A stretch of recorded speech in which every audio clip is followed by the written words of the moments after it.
Little sequel video to one of my last videos, which was bronzer do's and don'ts. Today we're going to be going over all the things you need to know about cream blush. So this is a video on cream blush do's and don'ts, and this is something that's super useful to know, especially because it's summer. Cream makeup is super prone to melting off in the heat and not responding well to the warmer weather, and so knowing this is really good to prevent any makeup melting off your face, which we all know is not fun. So yeah, we're just gonna get straight into it, and I'm gonna start with the don'ts just like the last video. Okay, so don't apply it on dry or flaky skin. Now this is a general rule for all makeup. It's not going to react well if you apply it on skin that is not prepped.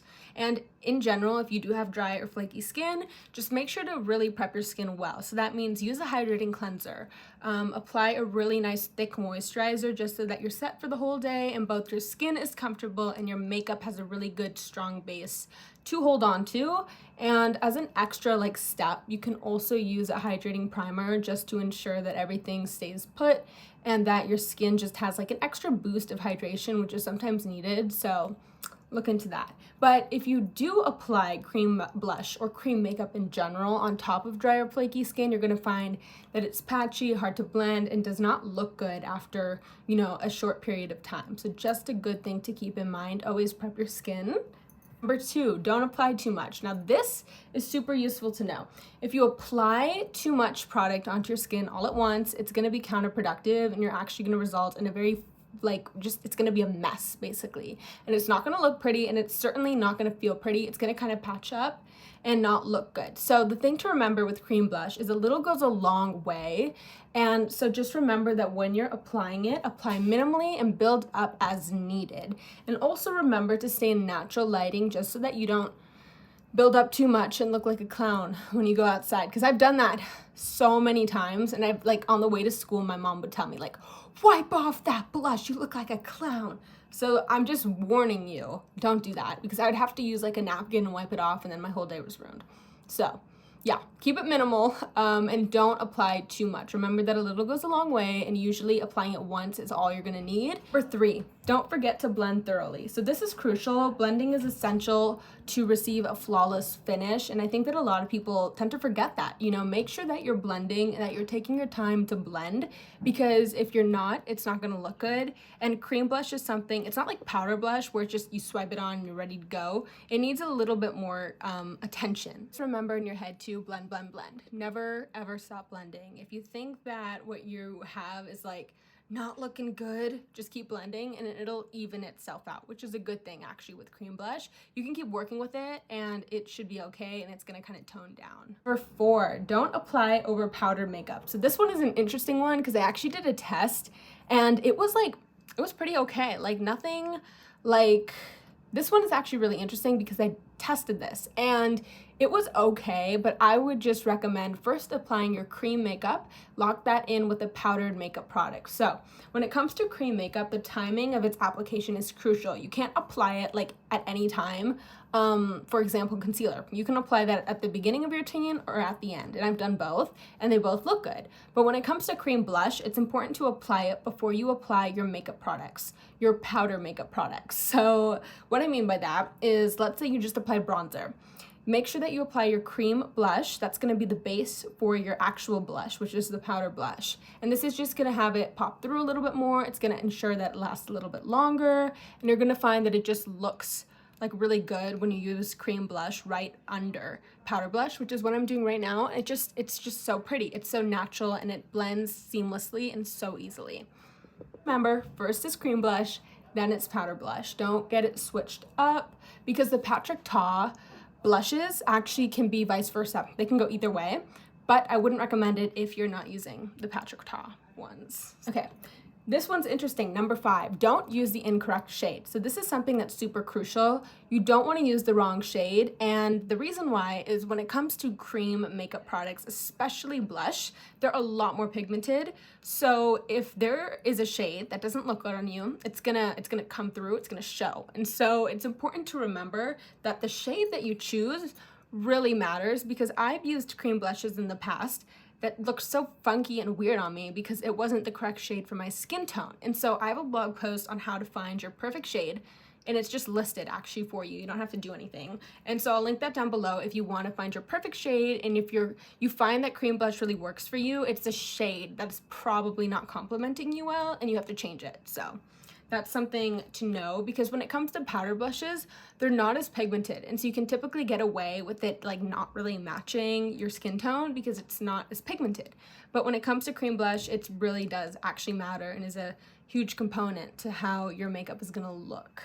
Number 6, don't forget to set cream blush with setting powder. So if you have dry skin, you don't really have to do this, and I never set my cream makeup with setting powder, and I'm fine. So this is for those of you with oily skin and you choose to wear cream makeup. I would recommend just sweeping a little bit of powder once you're done with your makeup routine over it to ensure that it doesn't melt off as the days goes on and that it stays on your skin. So yeah, and you can just use a little bit of setting powder and just sweep it over the area where the blush is. But this is not necessary. I don't do it, and I find that it lasts great. Don't apply cream blush in harsh lines. So doing this may result in a difficult to blend finish, potentially leading to a patchy and uneven result. So just to combat this, all you need to do is switch over to a damp beauty blender, and that is gonna basically help you to kind of blend it in. It's gonna be a lot more comfortable to blend in as well, and it's also just gonna look a little bit more tied together compared to using something like a brush. Go over the dews. So this is fun. Okay, so do moisturize beforehand. So to avoid that patchy finish that we were talking about earlier, it's really important to moisturize your skin. And so basically just moisturize your skin. And if you find that your skin gets very dry as you go through your makeup routine, and you may find that your cream makeup products are really difficult to blend by the time you're even on blush, which is what happens to me because I have very dry skin, all you need to do is use some setting spray, and that's basically just gonna melt the makeup a little bit, allowing you to step in and blend in that makeup. And so this is a really great technique, especially if you struggle with, blending in cream makeup products because your skin gets so dry. All you need to do, spray some. It doesn't need to be this specific one. It's just any setting mist, and it's just gonna allow you to blend it. Number 2, do use a damp beauty blender. So I mentioned this earlier, but just to ensure that the cream blush blends and looks as good as it can, use a damp beauty blender. And it doesn't have to be any special beauty blender, just any beauty blender. And I got this on a pack off of Amazon, and you just kind of go like that, and you're gonna find that it blends really seamlessly and it leaves you with a skin-like type of finish. But personally, I use a brush. It depends if I need to use a damp beauty blender. I find that if I apply too much, I will use a damp beauty blender and it'll kind of like soak up that blush. But yeah, it's not necessary, but if you want a natural finish, do that. Number 3, do apply in small amounts. So this is something that a lot of makeup beginners tend to forget or not even realize, but it's important to apply in small, easy to blend amounts. And it's okay to use a small amount and then just kind of build it up as you go through your makeup routine, or you might find that you need to add more at the end of your makeup routine because blush is typically the first thing to fall off of your face. Number 4, do use the correct shade. So we talked about this before, but using the correct shade is super crucial to getting the best result from your blush. And so yeah, just make sure to use the correct shade. Again, I'll link the blog post down below to find your perfect one. Number 5.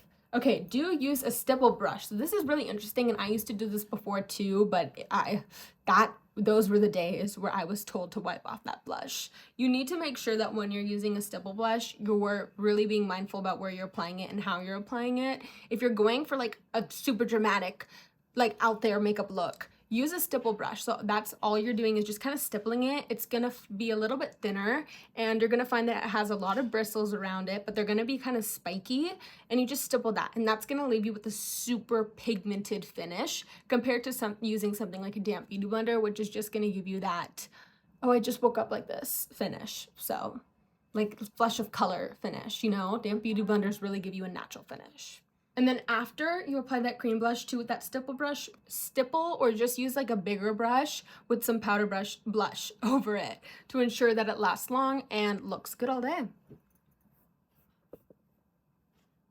Number 6, do use cream blush for a monochromatic look. So if you're going for something like artsy or creative, you can use cream blush for a number of things. So let's list these out. So the first thing is obviously blush, but you can also use it on your lips or your eyes. Now, I love using cream blush on my eyes. It's actually really pretty and no one talks about it, but it's the perfect way to add a very natural pop of color to your makeup routine, and I really love it.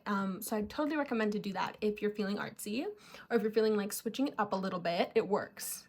Last, but certainly not least, do have fun with different textures. So this is something that a lot of people tend to miss out on, but cream blush has different textures and finishes. So let's go over that really quickly. Experiment with finishes like matte, dewy, shimmery, or shiny to find your perfect match. So I really love matte cream blushes. I find that all I need to do is go over it with a little bit of highlighter and a bigger brush to give me that that glow you see here. So this is not necessary, but if you want to kind of switch it up a little bit or want to experiment with a new texture or finish, try it out. It's real fun. Yes, like I know that e.l.f. Cosmetics, I was like 3 years ago, I was obsessed with their putty blushes, and they came out with luminous putty blushes, which are just, they contain shimmers in them. And yeah, that's just an affordable luminous cream blush if you are looking into one. All the do's and don'ts of cream blush. By implementing these do's and don'ts that were mentioned, you're gonna find that your makeup lasts a lot longer and you're gonna find that it just looks better. And be sure to read that blog post about the shades if you are confused on that, because it'll really help you and just tie in your makeup look, make it look a little bit more cohesive if you have one that's gonna work for your skin tone. But yeah, I hope you found this helpful, and thank you so much for watching, and be sure to subscribe to the Beginner's Guide to Makeup to keep up with the latest on makeup for beginners. Have a great day, everyone. Bye.